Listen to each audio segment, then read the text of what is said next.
কি দেখি কি ভাবছেন? হ্যাঁ, ঠিকই ভেবেছেন, কালো জাম। যারা ভাবেন দোকান থেকে কিনে খাবেন না, বাড়িতে তৈরি করে খেতে চান, এটা তাদের জন্য। একবার বানিয়ে খেলে মনে হবে বারবার বানিয়ে খাই। চলুন দেখে নেবেন কিভাবে তৈরি করলাম। প্রথমে আমি এখানে একটি পাত্র নিয়ে নেব।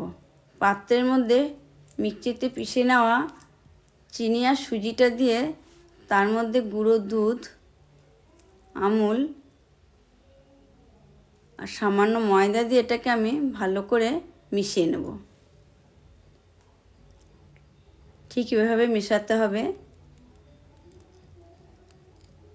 মেশানোটা আমার হয়ে গেছে। এবার আমি এটাকে অল্প অল্প জল দিয়ে ভালো করে মেখে নেব। একবারে জলটা আমি দেবো না, কিছুটা মেখে নিয়ে জল দিয়ে আবার জল দিয়ে এটাকে ভালো করে মেখে নেব। মেখে আমি একটা ডো তৈরি করব। এটাকে আমি 10 মিনিটের জন্য ঢেকে রেখে দেবো।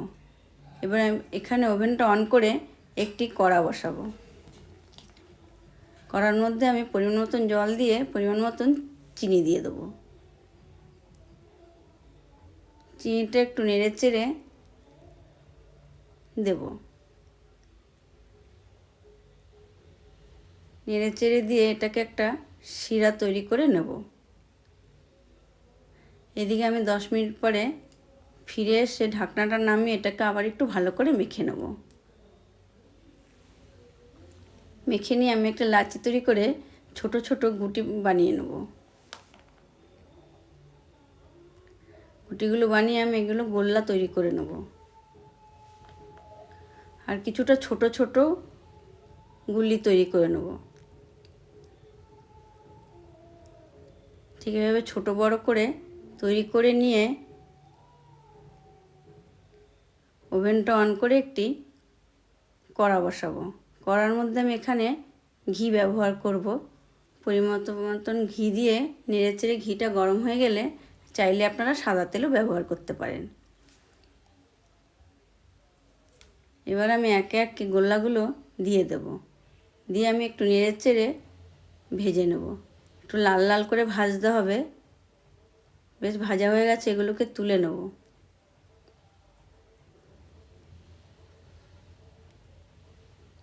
তুলে নিয়ে পুনরায় বাদবাকিগুলো আমি আবার দিয়ে দেবো।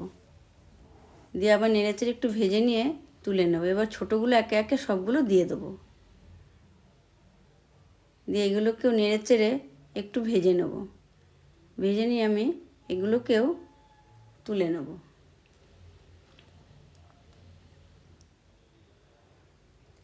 বেশ ভাজা হয়ে গেছে। এবার এগুলোকে আমি যে শিরাটা তৈরি হয়ে গেছে তার মধ্যে একে একে সবগুলোকে দিয়ে দেবো। একটু নেড়েচেড়ে নেব। একটু লো ফ্লেমে তৈরি করতে হবে, হাই ফ্লেম দেওয়া যাবে না এখানে। বেশি তৈরি হয়ে গেছে আমার কালো জাম। একদম এরকম তুলতুলে তৈরি হবে। আর যদি ভালো লাগে তাহলে অবশ্যই একটি কমেন্ট করবেন। টাটা।